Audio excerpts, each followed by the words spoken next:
김성환의 시사야.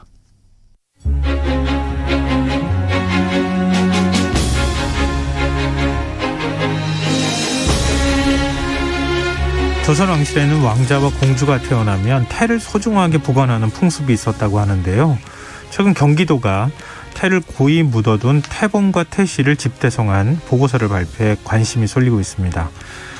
흔적의 역사, 오늘은 조선 왕실이 소중히 했다는 태가 무엇인지, 그 속엔 어떤 의미가 담겨 있는지 살펴보도록 하겠습니다.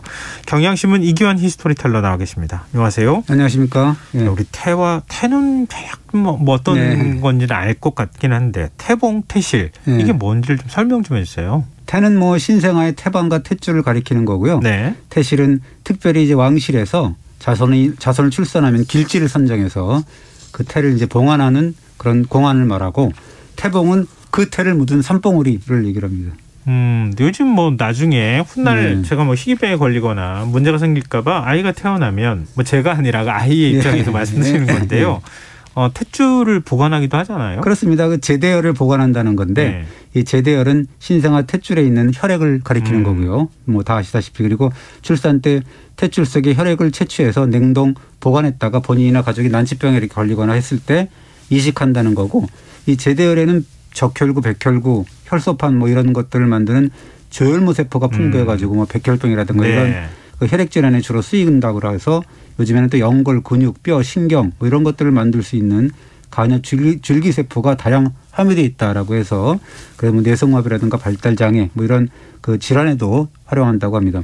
근데 조선 왕실이 요즘처럼 의학이 발달하던 그때는 또 아니잖아요. 그러니까 그렇죠. 의미는 전혀 달랐다고 봐야 되겠네요. 네, 그렇습니다. 특히나 그 예전에는 그 중국의 예법을 주로 따랐잖아요. 네. 그런데 그 신라 시대 때부터 고려 조선에 이르기까지 단 한 가지 중국을 따르지 않은 풍습이 있었다라는 건데, 그것이 선조 수정실록의 기록에 나옵니다. 뭐라 그러냐면, 풍수지리에 따라서 태를 묻는 풍습은 신라 고려 사이에 시작됐다.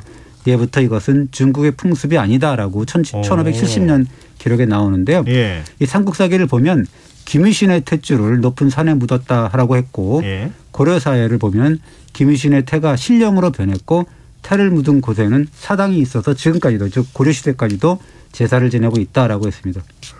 그럼 지금 역사가 몇 년 된 거예요? 한 천 몇백 년 된 거잖아요? 그렇죠. 1400년 된 거죠. 와. 그래서 그 고려 때에는 과거 시험 과목으로 태장경이라 그래가지고 태봉, 태실을 조성하는 그런 뭐 풍수지리 뭐 이런 선대 그런 거를 포함시킬 정도로 성행을 했는데, 특히나 그 왕실의 태는 신주단주 모시듯이 이제 모셨다라는 거고, 그래도 고려 때까지는 그 왕과 세자, 태자의 태실만 조성했는데, 조선조 들어서 세종 연간에는 모든 왕자들까지, 그리고 성종 연간에는 모든 공주들까지 태실을 조성하도록 이렇게 확대를 해나갔습니다. 근데 우리 뭐 세종 임금 여러 차례 얘기를 했잖아요. 성군이라고 그렇죠. 불리던 임금. 그에 버금가는 성종이 또 왕실의 태를 묻는 풍습을 뭐 확대했다면 그만한 이유가 있지 않았을까요? 예, 그 태를 묻는 풍습을 기록한 아까 얘기했던 태장경의 가르침 때문이었다라는 건데요. 실록을 보면 이렇게 얘기를 하죠. 태장경에 따르면 사람이 태어날 때는 탯줄로 인해서 장성하게 되고, 현명하게 될지 어리석게 될지, 그리고 잘 될지 못 될지가 모두 이 탯줄에 달려있다. 그리고 여자의 태를 길지에 묻으면 얼굴이 예쁘고 단정해서 남들이 우러러보게 된다라고 했습니다. 요즘 인식으로는 이해가 잘 안 되지만 어찌됐든 그 당시에는 탯줄에 좀 영험한 기운 같은 게 있다, 이렇게 믿었던 모양이네요. 그러니까 어떻게 보면 탯줄이 엄마의 아기의 어떤 생명을 이어주지 않습니까? 그리고 이제 그것은 또 가문이라든가 왕조의 영속성을 또 의미한다라는 그런 의미도 있어요. 그래서 예를 들자면 고려말 문신인데 조준이죠. 조준이 그 우왕과 창왕의 태를 묻은 태실을 파헤쳐 없애자라는 되게 그 무시무시한 상소문을 올리는데, 왜냐하면 우왕과 창왕은 공민왕의 후손이 아니라 신돈의 아들과 손자다. 그래서 이름도 신우신창이라고 해버렸거든요. 그 신우신창이므로 마땅히 태를 묻은 태실을 혁파해야 된다. 그러니까 왕씨가 아니기 때문에 뭐 그런 주장이었습니다. 우왕과 창왕은 왕씨와 관련이 없다. 네. 뭐 그런 얘기죠. 그래서 이번에 그 경기도의 태실 태봉 보고서라든가 또 최근에 발표된 그 대구 광해군의 태실 논문이 하나 있습니다. 그걸 보면 중종반종과 인조반정 직후에 정권 차원에서 파괴되어서, 그 예를 들자면 연산군 태실의 경우는 자리가 어딘지 흔적도 없이 이렇게 사라졌거나, 뭐 그 성남 쪽에 있다고 그러는데요. 그 이번에 지목을 했거든요. 그리고 예. 그러기하고 광해군 태실처럼 성물 등 이런 게 해서 산 밑으로 막 굴러 떨어뜨린 뭐 그런 증거들이 나왔습니다. 그래서 이 태실의 파괴는 곧 조상과 이어지는 핏줄을 끊는 의미다. 그렇게 이제 여겼던 거죠. 이런 폭군들은 우리의 혈통이 아니다. 정통이 아니다라고 정통이 뽑겠죠. 아니다. 예, 네. 그렇습니다. 그래서 아까도 말씀드렸지만 태가 뭐 어머니 즉 조상과 태아 즉 후대를 이어주는 생명줄을 여기고 정통성의 상징으로 이제 생각을 한 게 된 거고 그 특히나 그 왕실의 흥망성쇠 만수무강이 곧 왕조와 백성의 운세라고 여겼거든요. 그래서 왕자 태는 특히나 끔찍하게 처리를 했던 거죠. 우리 조상들이 혈통이나 어떤 대를 잇는다는 개념이 태라는 것에 이렇게 다 일종의 뭐 유감주술 같은 느낌도 들고요. 예, 그런데 이렇게 담겨져 있다고 믿었다. 예. 그런 건데 만약에 그렇다고 한다면 왕실 차원에서는 정말 진짜 정성스럽게 관리를 했을 것 같아요. 그렇죠. 그래서 궁중에 아이가 태어나면 뭐 정결한 샘물로 그 태를 100번 씻은 다음에 또 술로 다시 이렇게 씻어서 태양 아래에 넣고 보통은 5개월 이내에 전국에서 가장 좋다는 명당 자리를 태실로 선정해서 정중하게 봉안을 하는데 태실까지 그 태를 봉안해야 되잖아요. 네. 그 행사는 안태의식이라고 하거든요. 그 안태의식은 마치 요즘 올림픽의 성화 봉송식 뭐 이런 의식을 방불케 할 정도였다라고 합니다.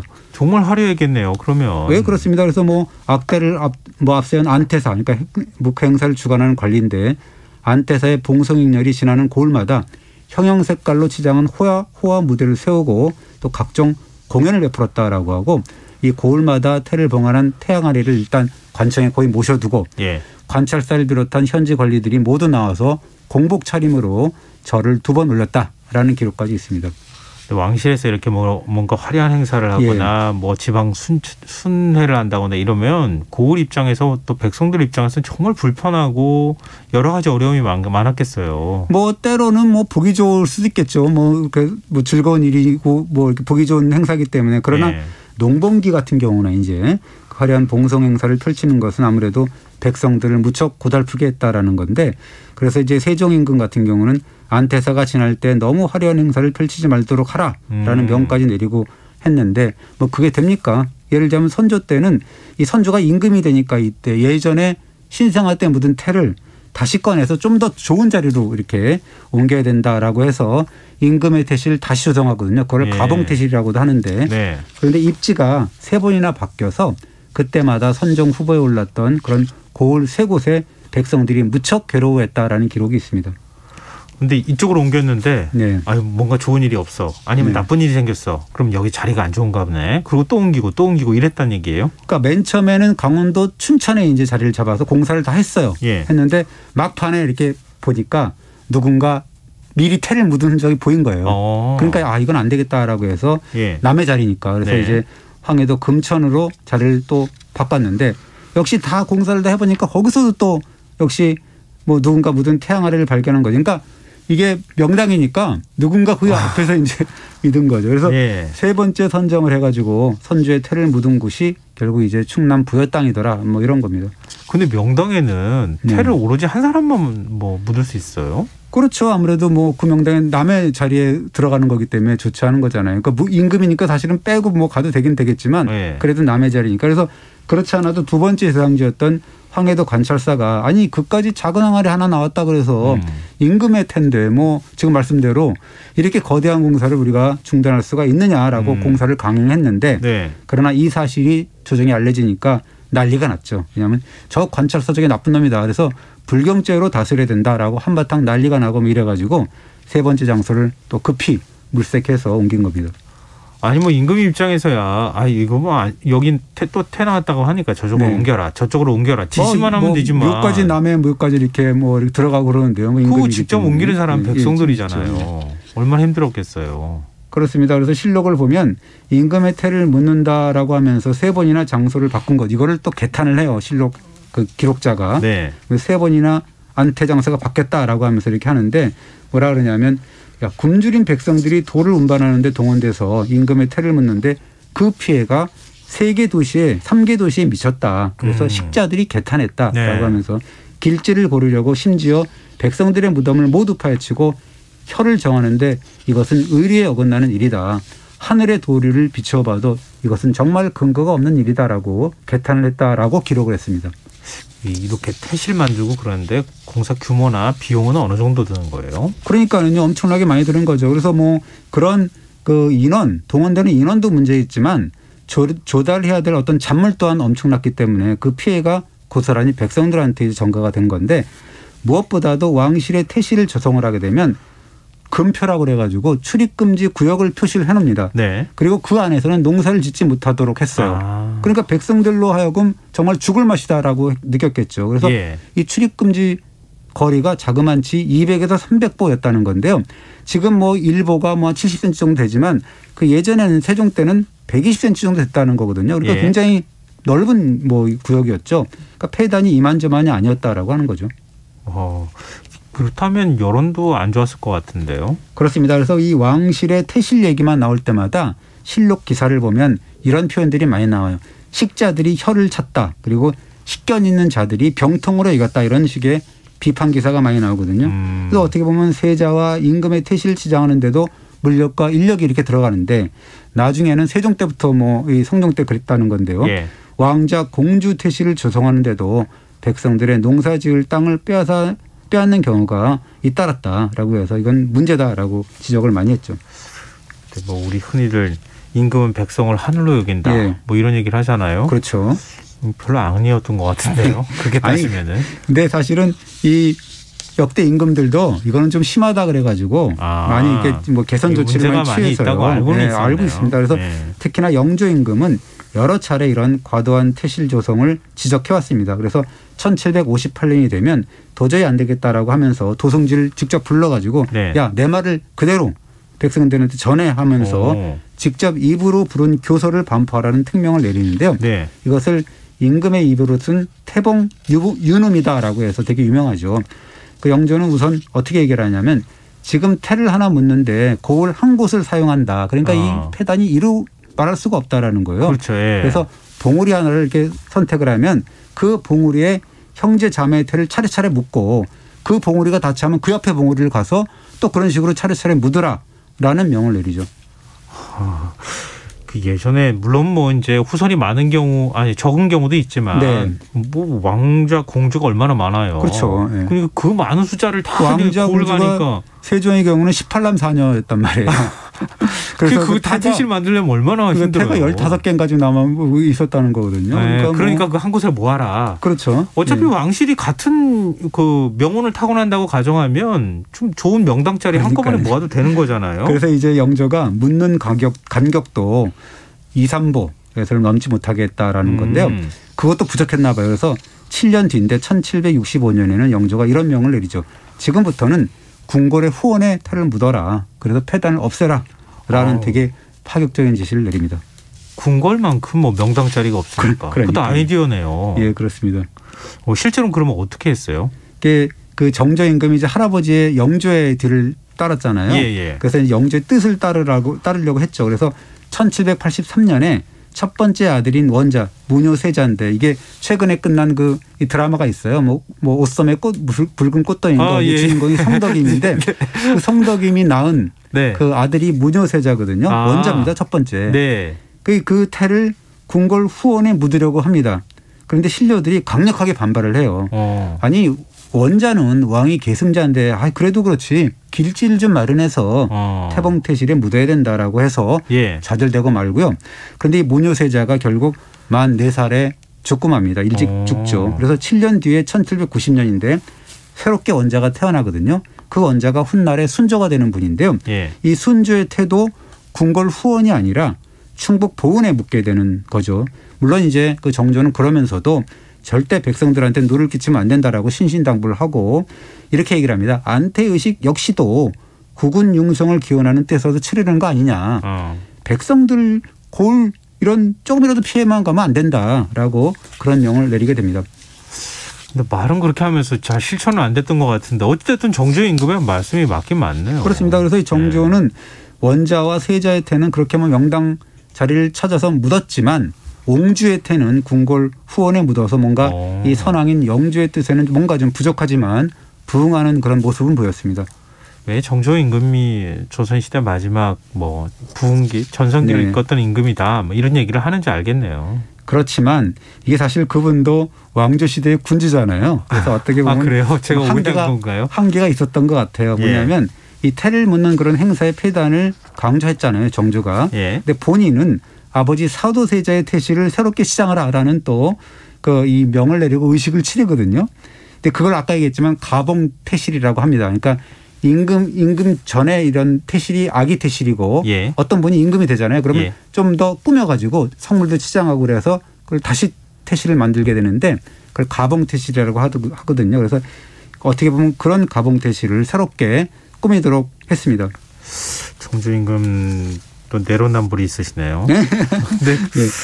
근데 어찌됐든 근데 사도세자는 임금으로 즉위하지 못한 거잖아요. 그러니까 어떻게 보면 무자격자죠. 왜냐하면 가봉태실이라는 거는 임금이 된 분을 이렇게 모시는 거거든요. 근데 사도세자는 임금이 안 됐기 때문에 좀 이렇게 무자격자인데 그런에도 불구하고 정조는 무자격자 아버지를 위해서 법도에도 없는 가봉태실을 만들었는데 사실은 숨은 이유는 있었어요. 뭐냐면 아버지를 임금과 같은 어떤 지위로 격상시키기 위한 작업의 일환이다. 정통성. 그렇죠. 왜냐하면 할아버지 영주에서 곧바로 손자 정조 자기로 이어지는 비정상적인 정권이양이 아니라 아버지 사도세자를 거친 뭔가 정통성을 갖춘 승계다라는 점을 애써 강조하고 싶었다라는 거죠.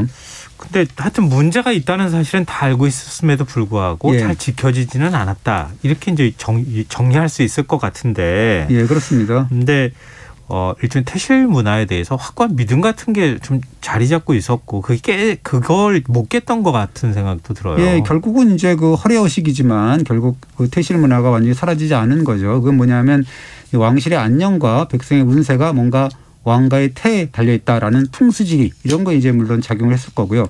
그러나 이 사실은 왕실의 태를 묻는 풍습이 백성들의 실제상과 사실은 관련이 없잖아요. 그렇죠. 그럼에도 불구하고 이 안태식은 왕실의 어떤 배타적인 권위 그다음에 정통성의 과시용 이런 것을 해서 끈질기게 이어진 전통이기도 했다라는 거고요. 이것이 사실 500년 이상 그렇게 이어진 엄청난 그런 전통이 된 거죠. 그럼 전국 각지 명당에 있는 조성된 태실은 잘 보존되고 있습니까? 이번에 경기도 도내에 있는 태봉태실 65곳 65곳을 소개를 했는데요. 실은 태봉태실의 자취만 이렇게 찾아낸 거고 전국 곳곳에 길지 명당에 봉안되어 있던 어떤 조선왕실의 태실은 국권 침탈 후에 일제에 의해서 그 자리를 강제로 빼앗기고 맙니다. 그래서 1929년 무렵에 전국의 태봉태실 39곳을 회철한 다음에 태실 안에 묻어놓았던 태항아리하고 태지성만 골라서 쉬운 대위 그러니까 54위를 경기 고향 서삼릉에 집단 이주시킵니다. 일제가 그렇게 했다는 거예요? 그렇습니다. 그 지들은 왜 그렇게 했는지 모르겠네요. 이게 사실은 그러면서 이게 일제가 각각의 태항아리하고 태지석을 서삼릉에 조성을 했을 때 원형 모양의 어떤 시멘트 통에 태지석과 태항아리를 이제 안치를 한 다음에요. 그 위에는 날일자 있잖아요. 날일자 모양의 시멘트 덮개를 이렇게 만들어 갖고 덮었거든요. 그러니까 이제 그러고 이 태실 54위를 왕과 왕자로 나누어서 이렇게 구분을 했는데 묻었는데 그 가운데 선을 이렇게 그어놨어요. 그러니까 마치 그게 날일자 형태로 그었다라는 겁니다. 일종의 구분을 그냥 막 이렇게 딱 끊어버렸다가 그래야 되나요? 끊어버렸는데 그걸 위에서 이렇게 보면은 날일자 모양으로 끊었다는 가운데. 일본의 그 일자. 그렇죠. 그 일본을 상징하는 문양이라 그런다는 거는 그러니까 자기네 자기네가 그렇게 천황을 부르는데 여기는 그냥 이런 그 우리의 하수라고 해야 되나요? 이게 어떻게 보면 이제 조선 왕실의 영속성, 생명성을 상징하는 왕실의 태잖아요. 그걸 일본을 상징하는 문양하고 한자로 이렇게 덮어버린 건데요. 어떻게 보면 조선 왕조의 만세 안녕을 기원하면서 봉헌한 어떤 그런 조선 왕가의 태를 죽음의 공간인 무덤 서삼릉에 묻어버린 거고 그것은 또 일본 안에 묻어버린 거잖아요. 조선 안에. 그러니까 그런 조선의 정신을 일본 안에 묻었다라는 어떤 이중적인 의미가 있는 거죠. 뜻이 있는 거죠. 각화시켰다고도 볼 수 있을 그렇습니다. 것 같고. 참 여러 가지 생각을 하게 만드네요. 태라는 게 좀 우리가 좀 색달리 보이는 측면이 있네요. 그렇습니다. 그래서 신라 고려 조선으로 이어진 어떤 태 세상을 두고서 어떻게 보면 또 실생활에는 전혀 쓸모없고 허황된 풍습이지 않습니까? 그래서 손가락질할 수는 있지만 좀 더 다르게 볼 수도 있다라는 거여서 아까도 말씀드렸지만 엄마와 태아를 하나의 생명 공동체로 묶어준 매개체잖아요. 그리고 태라는 한자를 사전에서 찾아보면 근원, 조짐, 처음의 뜻을 갖고 있거든요. 그러니까 네. 어떻게 보면 생명의 시작이다라고 볼 수가 있고 지금 뭐 제대할 얘기도 하고 그래서 그 태를 묻는 의식과 우리가 생각을 해봤으면 좋겠네요. 예, 네. 알겠습니다. 오늘 흔적의 역사 지금까지 경향신문 이기환 히스토리텔러였습니다. 고맙습니다. 네, 감사합니다. 오늘 모바일 상품권 당첨자는 홈페이지 공지사항에서 확인하실 수 있습니다. 김성원의 시사 오늘 여기까지 하겠습니다. 편안한 밤 되십시오.